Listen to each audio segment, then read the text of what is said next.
For centuries, the Dome Collective had ruled the galaxy with cold, calculated cruelty. Their warships, massive and imposing, darkened skies across thousands of worlds. They didn't just conquer, they dominated completely, turning free planets into resource extraction centers that served their endless war machine. Grand Overseer Park stood at the command center of the flagship Eternal Dominion, watching the holographic display of their latest conquest. His tall, slender frame remained perfectly still as reports of the planet's surrender came in. The native species had fought bravely but predictably, just like all the others. Resistance lasted 6 days, reported Commander Yoon, his second-in-command. Standard time for a Level 3 civilization? Park nodded slightly. Begin resource assessment. Any unusual findings? Nothing significant, Grand Overseer, though our long-range scouts have detected unusual signal patterns from a previously unmapped region. Yoon pulled up a new hologram showing a small blue planet. Third planet in an unremarkable system. The inhabitants call it Earth. Park studied the image with mild curiosity. Technology level? Barely achieved space travel, no faster than light capabilities. They're still burning fossil fuels. Yoon's voice carried the standard dome dismissal of primitive species. Not worth our immediate attention, then, Park concluded. Add them to the tertiary expansion list. We'll get to them in a decade or two. Little did the Dome know that their greatest threat would come from this overlooked corner of the galaxy. On Earth, Dr. Jin Kim was working late in her laboratory at the International Space Research Center when the alarms blared. As the center's leading xenolinguist, she'd spent years developing theoretical frameworks for alien communication. Now, as she rushed to the observation deck, she realized her work was about to face its first real test. "What do we have?" she asked, slightly out of breath. Director Choi turned from the monitors, his face pale. "Something just entered our atmosphere and crashed in the Australian outback. It's not one of ours." The next 12 hours passed in a blur. By the time Dr. Kim arrived at the crash site, military forces had already secured the area. The ship was unlike anything humans had built, sleek and organic-looking, despite the damage from its rough landing. "They're still alive in there," said Colonel Kang, leading her toward the entry point they'd discovered. "We've tried standard greeting protocols but got no response." Kim nodded, clutching her translation equipment. "They might not understand our methods of communication." When the entry panel finally opened, revealing the beings inside, Kim felt a rush of both terror and wonder. They were clearly alien, tall with iridescent skin that shifted colors with their breathing. But there was something undeniably sentient in their eyes. The ship's captain, who later introduced himself as Lee, was severely injured but conscious. Using a combination of gestures, mathematical sequences, and eventually a rudimentary translation algorithm, Kim established basic communication. "Fleeing hunters," Lee managed to convey. "Dome, find us all." Over the next several days, as more aliens recovered and communication improved, the horrifying truth emerged. Captain Lee and his crew were part of a resistance movement, perhaps the last one, fighting against the all-powerful Dome Collective. Their ship, damaged in a battle, had jumped blindly through space in a desperate attempt to escape. "Your planet, hidden." "Good," Lee told Kim during one of their sessions. "But they will find you, eventually." In a secure meeting room beneath, the White House world leaders gathered to hear Dr. Kim's report. The room was tense as she explained what she'd learned about the Dome, their technological superiority, their ruthless efficiency, and their inevitable expansion toward Earth. "They're methodical," Kim explained. "They classify civilizations by technology level and conquer them according to a strict timetable. According to Captain Lee, they've already catalogued Earth, but consider us too primitive for immediate attention." "So we have time?" asked the American president. "Some," Kim nodded, "but not much, maybe a few years at most." The Chinese premier leaned forward. "And these refugees? Can they help us?" "They're fighters, not scientists," Kim replied. "Their ship's technology is beyond our current understanding, but they're willing to share what they know. However," she hesitated. "However," prompted the British Prime Minister, "they don't think it will matter much. They believe Earth will fall just like every other planet that has faced the Dome. They've never seen anyone successfully resist. For weeks, Earth's governments debated what to do with this information while keeping it hidden from the public. Meanwhile, Dr. Kim continued working with the survivors, learning more about the galaxy beyond their solar system. Captain Lee had initially been dismissive of humans' capabilities. "Are your weapons primitive?" he'd said during one session. "Your ships cannot leave system." But as he recovered and observed more of Earth, something changed in his assessment. He watched news reports of regional conflicts, studied human history, and requested books on war strategy from different periods and cultures. "Humans fight differently," he told Kim one evening. "Not like others, not like Dome." "Is that good or bad?" she asked. Lee's skin shifted to a deep blue. What Kim had learned was a color of cautious hope. Maybe, just maybe, different enough. A month after their arrival, Captain Lee requested a meeting with the United Nations Security Council.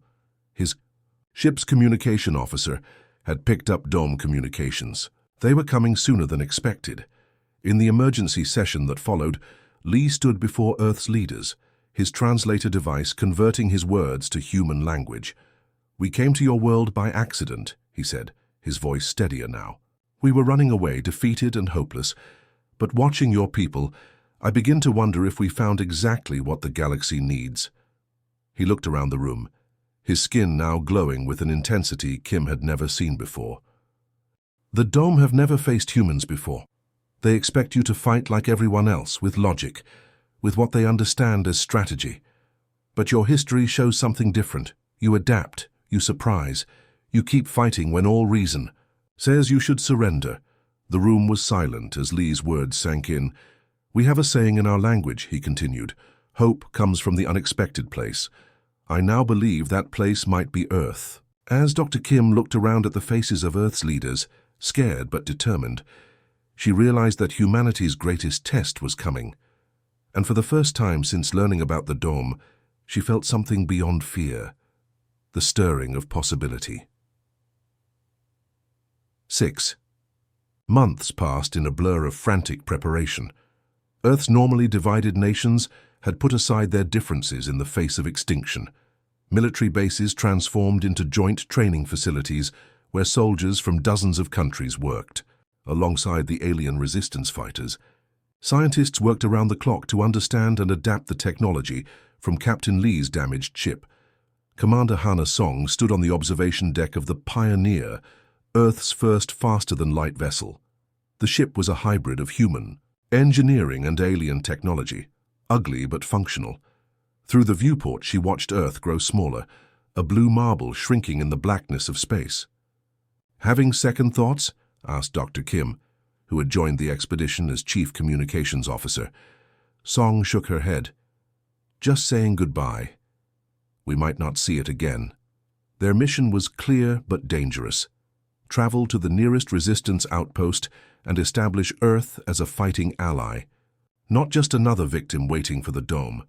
The crew of 30 had been chosen from military forces worldwide, the best pilots, engineers, and combat specialists humanity had to offer. "Preparing for jump," announced the pilot. "Everyone secure. Yourselves." The sensation of faster-than-light travel hit them like a physical blow. Later, crew members would struggle to describe it, like being stretched and compressed simultaneously, like dreaming while wide awake. When it ended, they found themselves in an unfamiliar star system, orbiting a small moon that looked entirely inhospitable. "This can't be right," muttered one of the engineers. "There's nothing here." Captain Lee, who had insisted on joining the mission despite still recovering from his injuries, smiled faintly. "Perfect hiding place, yes? No one looks at nothing."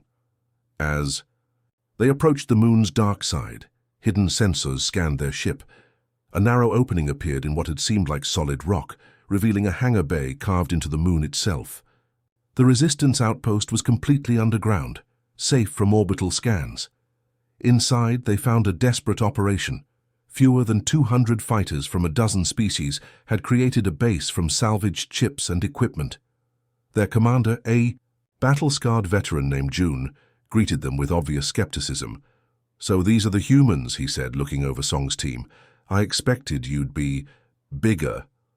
Size isn't everything, Song replied evenly. We're quick learners. June's skepticism didn't fade during the first weeks. He assigned the humans to menial tasks, maintenance, inventory, basic patrols. Song bit back her frustration and made sure her team did the same. They hadn't come this far to start an argument with their only allies. Instead, they watched and learned. They studied the different alien species, their strengths and weaknesses. They memorized dome patrol patterns. They practiced with unfamiliar weapons until they could disassemble and reassemble them blindfolded. They're not giving us a chance to prove ourselves, complained Corporal Park during one of their private meetings. Then we'll make our own chance, Song replied. That opportunity came sooner than expected. The outpost's sensors detected a dome scout ship approaching their system, a routine patrol but dangerous nonetheless. If it detected the base, the entire resistance operation would be compromised. June gathered his commanders. We'll go dark. Complete power shutdown, no communications, no movement. That won't work, Song interrupted. Everyone turned to stare at her. Sorry, but their scanners are too good. If they do a thorough sweep, they'll find us no matter how far dark we go. You have a better idea? June asked, his tone making it clear he doubted it. Actually, yes. Song pulled up a tactical display. We need to give them something else to look at. A distraction. What followed was a heated debate. Song's plan was risky, using a small team to plant beacons on a nearby asteroid, creating false readings that would draw the dome away. If it failed, it would only confirm the dome's suspicions. It's too dangerous, June concluded. We stay dark. That night, Song gathered her team. I'm going anyway, she told them. Who's with me? Every human volunteered. They took a small shuttle moving silently through the star system while the outpost remained dark. The work was painstaking, planting specialized transmitters at precise intervals across the asteroid's surface, each one designed to mimic the signature of a small ship making repairs. Dome vessel changing course, came the whispered communication from their shuttle. They're heading toward you. Song's team finished setting the last transmitter just as the patrol ship came into visual range.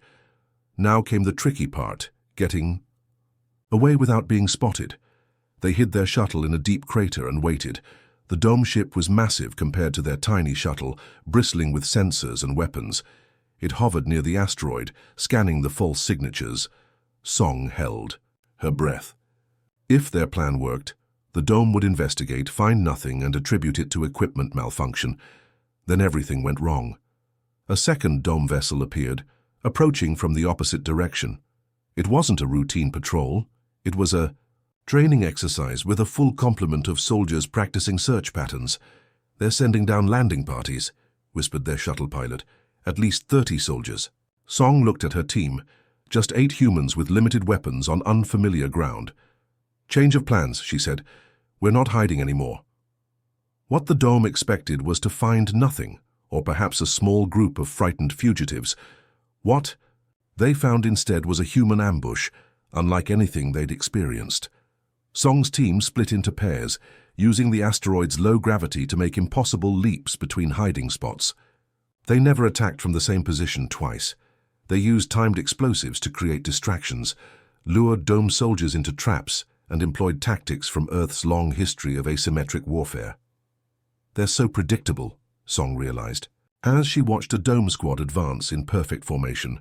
They fight like machines. The battle lasted 3 hours. When it ended, the human team had destroyed both dome landing parties and damaged one of their ships badly enough to force a retreat.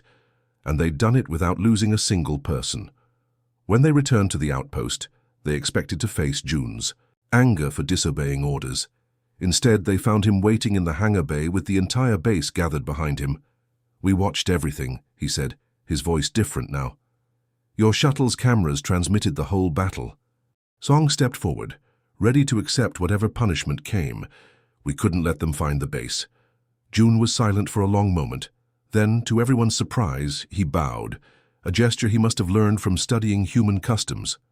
In all, my years fighting the dome, he said, I have never seen anything like what you did today. They've always beaten us with superior technology and numbers, but you... He looked at the human team with new respect. You beat them with unpredictability, with adaptability, That night, for the first time, the aliens and humans truly talked as equals. They shared stories, tactics, experiences. The atmosphere in the base had completely changed. "We've been fighting defensively for so long," June told Song as they planned their next steps. "Always running, always hiding, but maybe with humans alongside us we can start fighting differently." Song smiled. "That's what humans do best. We change the rules when we can't win the game." Word spread quickly through the scattered resistance network. The humans had arrived, and for the first time in generations, the Dome had something to fear. In the command center of the Dome flagship Eternal Dominion, Grand Overseer Park stood silently, watching the holographic battle displays with growing unease. For the first time in his long military career, worry lines creased his normally impassive face. "Show me the reports from the Tauris sector again," he ordered. Commander Yoon pulled up the data. Third human engagement, same outcome. They were outnumbered 5-1, but somehow escaped with minimal casualties while inflicting significant damage. Park studied the battle patterns with growing frustration. "They don't fight like any species we've encountered. Their tactics are chaotic." "Perhaps it's because they're primitive," suggested Yoon. "They haven't learned proper warfare yet." Park shook his head. "No, this isn't primitive. It's adaptive." He gestured to the display showing the scattered remains of a Dome patrol fleet. "Look here. We changed our approach based on their previous tactics, but they didn't repeat themselves. They anticipated our adjustment and countered it." The door to the command center slid open as Intelligence Officer Jin entered, carrying a data tablet. "Grand Overseer, our research division has completed their assessment of the human species." Park turned expectantly. "Tell me something useful." "They're unusual, sir. Most conquered species surrender once we demonstrate our superior firepower. They calculate the odds and make the logical choice to preserve life." Jin scrolled through his notes. "Humans don't do this. When cornered, they become more aggressive, not less. They seem to value resistance itself, even when victory appears impossible." "A psychological defect," Yoon suggested, "or an advantage," Park countered. "Continue." "Their history is filled with examples of smaller forces defeating larger ones. Through unconventional methods. They call it asymmetric warfare, and they've been practicing it against each other for thousands of years." Jin's voice grew more urgent. "Sir, I believe the human problem requires immediate attention." Park's decision was swift. "Prepare the Third Fleet. We'll crush their homeworld before they spread further. Once Earth falls, this resistance movement will lose its new advantage." While the Dome prepared their assault back on Earth, humanity was engaged in its own desperate preparations. In a laboratory beneath the mountains of what was once Switzerland, Dr. Jin Kim hunched over her workstation, surrounded by alien technology. Captain Lee stood beside her, his skin shifting through worried shades of blue and green. "You're certain about this?" he asked. "It seems too simple." Dr. Kim nodded, without looking up from her instruments. "The evidence is clear. Look at the patterns in their neural scans." She pointed to a display showing wave-like patterns. "The Dome auditory system is hypersensitive to specific frequency ranges. Their entire nervous system becomes disrupted when exposed to these sounds." Lee's skin brightened with interest. "Sounds that don't affect humans?" "Exactly." Kim adjusted a dial and a barely perceptible hum filled the room. "To us, this is just a mild annoyance, like the buzz of distant machinery. But to a Dome..." She played a recording from an earlier test. The footage showed a captured Dome soldier completely incapacitated, its movements uncoordinated, its communication devices emitting only static. "We've been looking for a technological advantage," Kim continued, "but their biological vulnerability may be our best weapon. We don't need to match their firepower if we can disrupt their ability to use it." Word of Kim's discovery spread quickly through Earth's Unified Defense Command. Engineers worked around the clock to adapt the planet's limited fleet of spacecraft with specialized broadcasting equipment. But time was running out. Admiral Tae Han stood on the bridge of the Defiance, Earth's newly appointed flagship.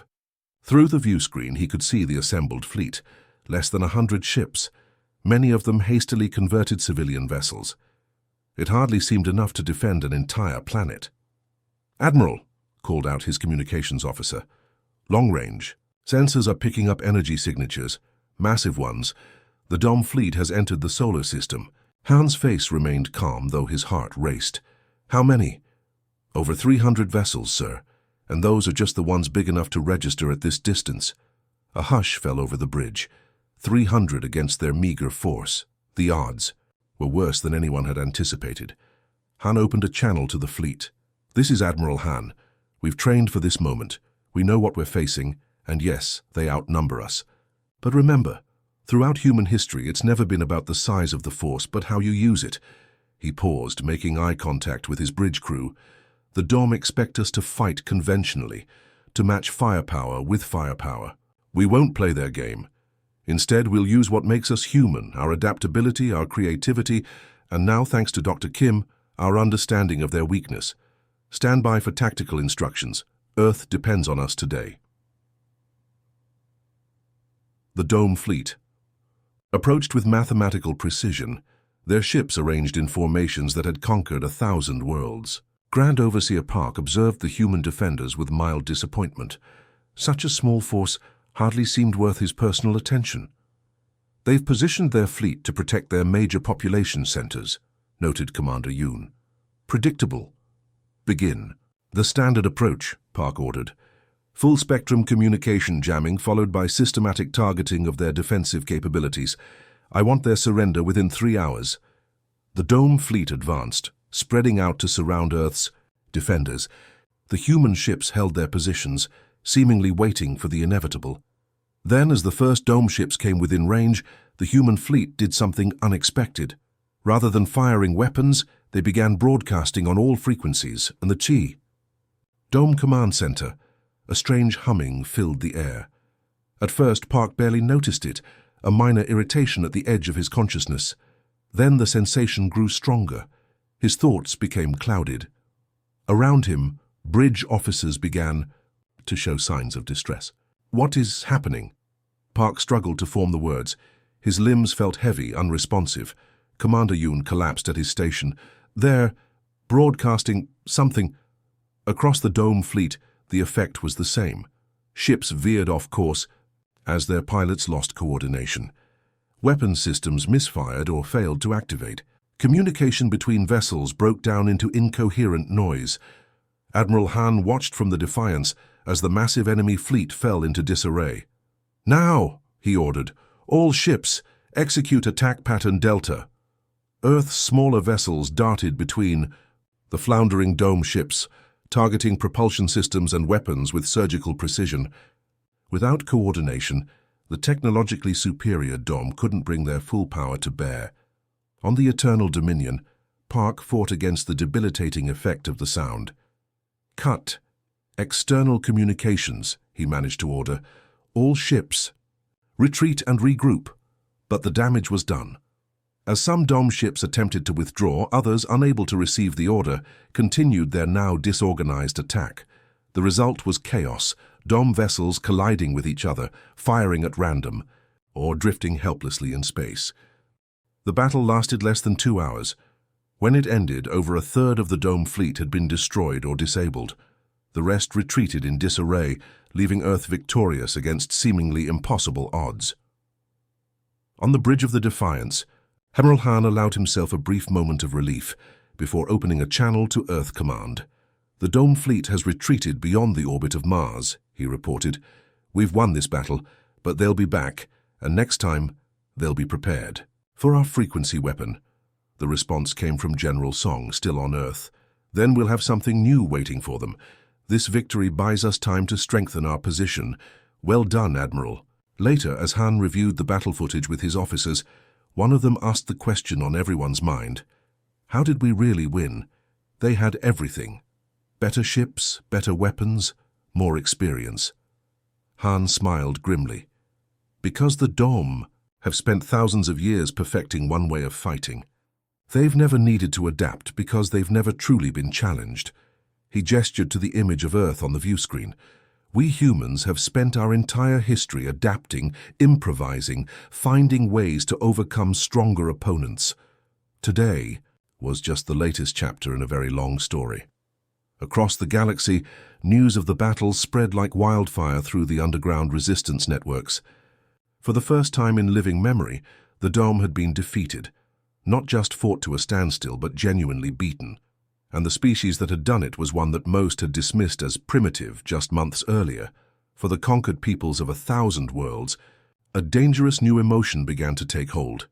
Hope. The victory against the Dome attack changed everything. For the first time in generations, a world had successfully defended itself against the mighty collective.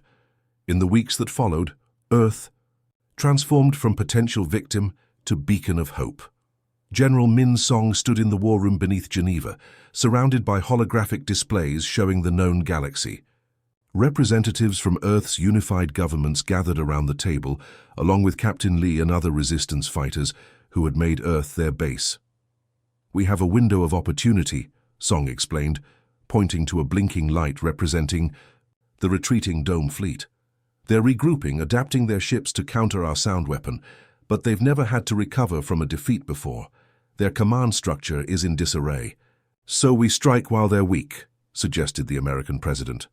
Song nodded. "But not just at random targets, we need to be strategic." She highlighted several points across the galactic map. "These are resistance outposts that have survived in hiding. And these," more points illuminated, "are worlds where opposition to Dome rule is strongest. If we coordinate our efforts, we can create a chain reaction."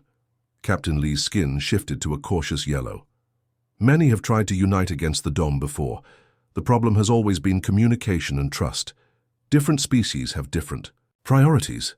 That's why we need Dr. Kim," Song replied. All eyes turned to Jin Kim, who had been quietly observing from the corner. After discovering the Dome's auditory weakness, she had become something of a legend. "I'm a scientist, not a diplomat," Kim protested. "You're the human who found a way to defeat them," Song countered. "Species across the galaxy will listen to you in a way they never would to military leaders like me. We need someone who can speak the language of cooperation, not just warfare." The plan took shape over the following days. Earth's small fleet would be divided. Part would remain to defend the homeworld, while the rest would carry teams to contact potential allies across the galaxy. Dr. Kim, despite her reservations, would lead the diplomatic mission aboard the newly commissioned Unity. Meanwhile, General Song would take a strike force directly into formerly secure Dome territory, hitting supply lines and communication hubs to sow further confusion. It was a gamble, spreading their limited forces thin, but as Song put it, "The Dome expect us to huddle defensively around Earth. They've never faced an opponent who punches back immediately after being attacked." Dr. Kim's diplomatic mission faced skepticism at first. The Unity traveled to worlds where species had lived under Dome dominance for so long that resistance seemed pointless. But everywhere they went, Kim brought the same message. Earth had found a weakness. Humans had proven the Dome weren't invincible. On the oceanic world of Lyris, Kim stood before the Council of Elders, tentacled beings who communicated through shifting patterns of bioluminescence. "We have watched for centuries as the Dome consumed world after world," their spokesperson conveyed. "Why should we believe humans are different? You are so young, so few." Kim activated a hologram showing the battle for Earth. "Being young means we haven't learned there are things that can't be done," she replied. "Being few means we had to become adaptable. The Dome have one way of fighting, overwhelming force applied with mathematical precision. But there are other ways to fight." She walked among the elders, making eye contact with each. "I'm not asking you to sacrifice yourselves. I'm offering you a chance to coordinate with others who want freedom. The Dome's greatest advantage has always been keeping resistance isolated. Together we can change that." By the end of the meeting, the Lyrians had agreed to provide support vessels, ships that could move undetected through the water-rich worlds of their sector. Similar scenes played out across dozens of star systems. Some species offered warriors. Others provided technology or intelligence about Dome movements. With each successful negotiation, the network grew stronger. Meanwhile, General Song's strike force wreaked havoc throughout Dome-controlled space. They never attacked the same way twice, never established patterns the Dome could analyze and counter. Sometimes they hit with overwhelming force, Other times, they used stealth to plant sabotage devices and disappear. "We're fighting like guerrillas, on a galactic scale," Song explained to her officers after a particularly successful raid on a dome shipyard. "Strike where they're weak, vanish before they can respond, make them fear an attack could come from anywhere." The dome leadership, for the first time in its history, found itself on the defensive. Grand Overseer Park, who had survived the disaster at Earth, faced harsh criticism from the collective's ruling council. "The human infection is spreading," one council member accused. "Now we have reports of unrest on worlds that have been loyal for generations." "We underestimated them," Park admitted. "It won't happen again. I've allocated resources to study their tactics, their biology, their history. We're adapting our ships to neutralize their sound weapon. And I've recalled our scattered fleets for a decisive blow." "Against Earth?" asked another council member. "No," Park's expression darkened. "The humans have been clever, spreading their forces to inspire rebellion. But rebellion requires hope. We will crush that hope at Proxima Centauri, where intelligence reports their allies are gathering." The Proxima Centauri system had become an unofficial headquarters for the growing alliance. Its location, close enough to Earth for regular communication, but far enough from Dome Central Control to provide some security, made it ideal for coordinating the disparate resistance forces. Dr. Kim had returned there after her diplomatic tour, bringing representatives from 17 species. Together with General Song, they were planning the next phase of operations when the warning came. "Massive energy signatures detected at the system's edge," reported the monitoring station. "Dome signatures, hundreds of ships." General Song immediately took command. "This is what we've been preparing for. All vessels to battle stations. Civilian transports begin evacuation procedures." The Dome fleet that emerged from hyperspace was the largest anyone had ever seen. Over 500 warships arranged in perfect formation. At its center was the Eternal Dominion, Grand Overseer Park's flagship, twice the size of any other vessel. "They mean to end this in one blow," Song observed grimly. "They can't afford another defeat." The Alliance fleet that rose to meet them was a strange sight. Vessels of different designs, sizes, and technologies, brought together by the unexpected hope humans had inspired. There were sleek Lyrian ships that moved like living things, crystalline vessels from the silicon-based Trill, repurposed dome ships captured in earlier raids, and at the center, Earth's small but growing fleet. As the two forces closed, General Song opened a channel to all Allied ships. "The Dome expect us to fight the way they would, as separate units executing a central plan. But that's not how humans wage war, and it's not how we'll win today. We fight as individuals who've chosen to stand together. Trust your instincts. Protect each other. And remember, we've already proven they can be beaten." The battle that followed was unlike anything the galaxy had ever seen. The Dome advanced in their perfect formations, expecting to overwhelm the smaller Alliance fleet through sheer firepower and coordination. But the Alliance forces refused to engage on those terms. The Lyrian ships dove into the heart of the Dome fleet, their organic hulls making them nearly invisible to sensors. Human vessels executed maneuvers that Dome tactical computers dismissed as illogical, until they resulted in devastating torpedo strikes against command ships. When the Dome adapted to the sound weapon, Alliance engineers quickly modified it to work through different frequencies. For every Dome adaptation, the Alliance made two of their own. What they lacked in numbers, they made up for in creativity and unpredictability. On the bridge of the Eternal Dominion, Grand Overseer Park watched with growing horror as his perfect battle plan disintegrated. "This isn't possible," he muttered. "We have tactical superiority in every category." "Sir," his tactical officer reported, "enemy vessels are displaying over 30 different attack patterns. Our computers can't predict their movements fast enough." The battle raged for hours. Alliance vessels fell by the dozens, but they took Dome ships with them. And as the conflict stretched on, something unexpected happened. The Dome fleet began to lose cohesion. Accustomed to quick victories, they had no doctrine for prolonged engagement against an adaptive enemy. In the final hour, General Song led a desperate assault against the Eternal Dominion itself. With the flagship crippled, the remaining Dome vessels began a disorganized retreat. As the last enemy ships disappeared into hyperspace, cheers erupted across the Alliance fleet. They had faced the full might of the Dome Collective and survived. In the aftermath, as medical ships tended to the wounded and engineers assessed the damage, Dr. Kim found General Song on the observation deck of her command ship. "This wasn't just a military victory," Kim said quietly. "You know that, right?" Song nodded, watching the scattered debris of battle drift against the backdrop of stars. "The Dome rule through fear and the belief they cannot be defeated. Today, 17 different species fought together and proved otherwise." She turned to Kim with a tired smile. "The real war is just beginning." But for the first time, Kim replied, "It's a war we might actually win." News of the defeat at Proxima Centauri spread through the Dome Empire like wildfire. For the first time in living memory, worlds under Dome control began to openly rebel. Supply ships were sabotaged.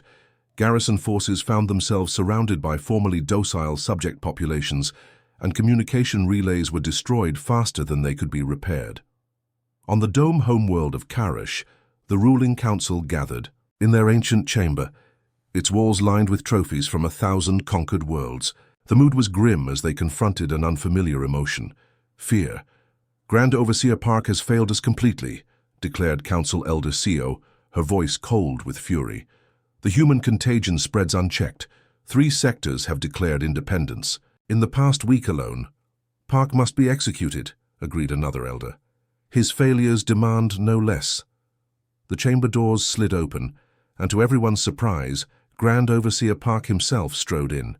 His uniform was scorched from battle, and fatigue lined his face, but his eyes burned with desperate intensity.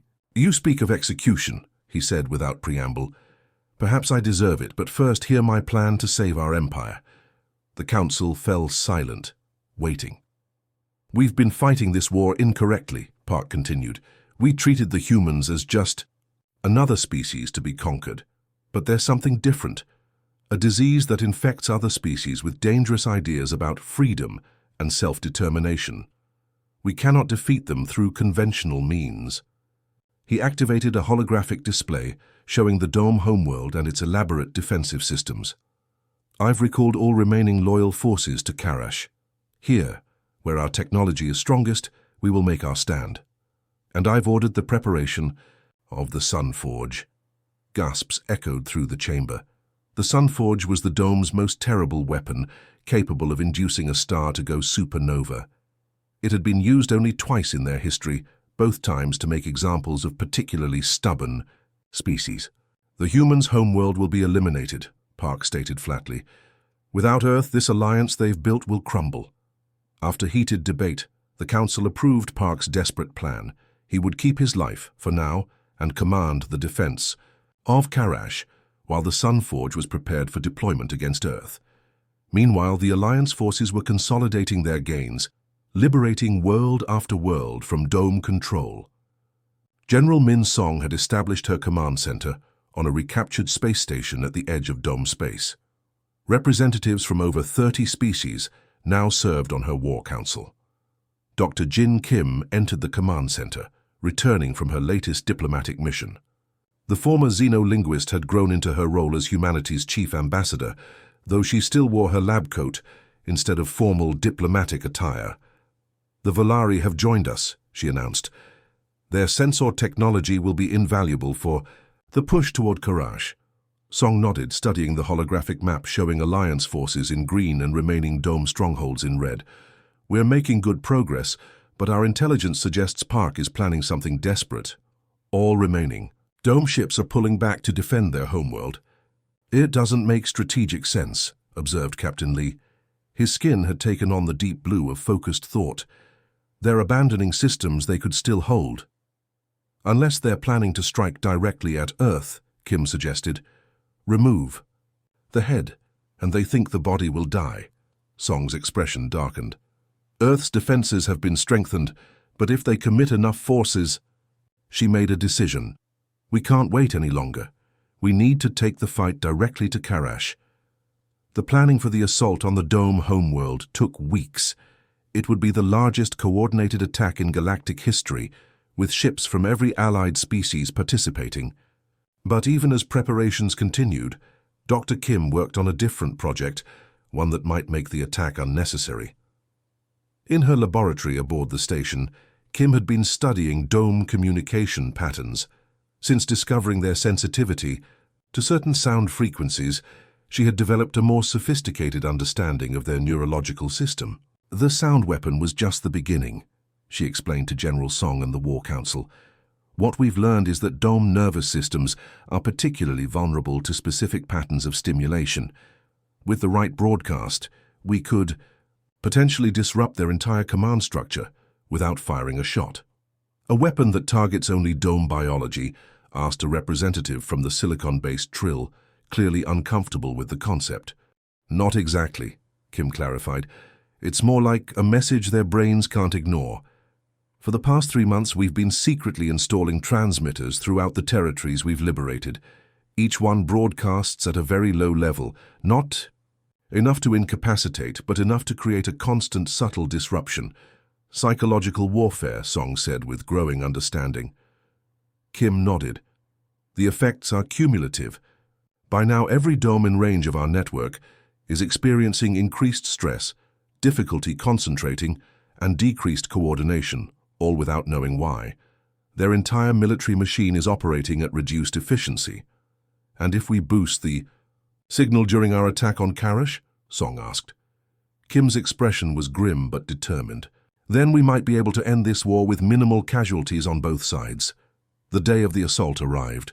The Alliance fleet, over 1,000 ships of various sizes and designs, emerged from hyperspace around Karash. They faced a formidable defense, orbital platforms bristling with weapons, minefields that stretched for thousands of kilometers, and the remnants of the once mighty Dome fleet arranged in perfect defensive formation. On the bridge of her flagship, Unity, General Song opened a channel to all Alliance vessels. Today we face the heart of an empire that has dominated the galaxy for generations. They believe their technological superiority makes them invincible. Today we prove that freedom is stronger than tyranny, that cooperation is more powerful than control. She paused, looking at the faces of her bridge crew, humans and aliens working side by side. For Earth, for all our homeworlds, begin the attack. The battle erupted across Karash's orbital space. Alliance ships darted between dome defensive positions, their tactics chaotic and unpredictable. The dome responded with overwhelming firepower, destroying dozens of attacking vessels in the first minutes of engagement. In his command center beneath Karash's surface, Grand Overseer Park directed the defense with cold precision. Despite the subtle disorientation he'd been feeling for weeks, his tactical mind remained sharp. "The Sunforge preparations?" he demanded. 2 hours to firing readiness, came the response. Park smiled grimly. "They think this is about defending Karash. By the time they realize our true target, Earth will already be ash." The battle raged for over an hour, with neither side gaining a decisive advantage. Then, at a signal from General Song, Dr. Kim activated her enhanced broadcast. Transmitters hidden on ships throughout the Alliance fleet began pumping out precisely calibrated frequencies. The effect on the dome was immediate and dramatic. On their ships, officers suddenly found themselves unable to issue coherent commands. Weapons operators missed targets by wide margins.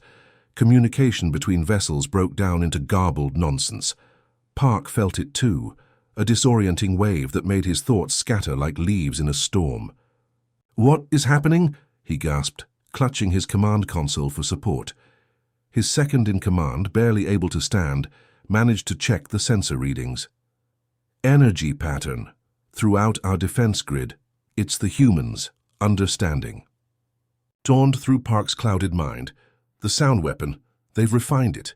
As the dome defenses fell into disarray, Alliance forces pushed through to the planet's surface.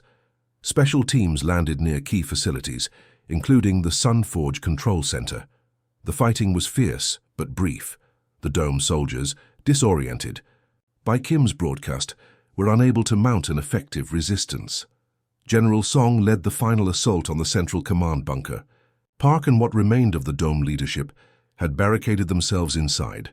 protected by elite guards who fought through the disorientation effect through sheer will. When Song's forces finally breached the command center, they found Park, alone, the other council members having fled or taken their own lives rather than face capture. He stood tall despite the obvious pain the broadcast was causing him. "You think this is victory," he managed to say as Song approached. "You've destroyed order, replaced it with chaos." Song regarded him with a mixture of pity and respect. "Not chaos, just a different kind of order, one where species decide their own fate instead of having it imposed on them." In the weeks that followed, as news of the Dome defeat spread throughout the galaxy, the Alliance faced a new challenge: how to build a lasting peace. Representatives from over 50 species gathered on neutral ground, a massive space station, constructed for the purpose. Dr. Jin Kim, now officially appointed as Earth's ambassador, took a leading role in the discussions. When disputes arose between species with ancient grudges, she reminded them of what they had achieved together.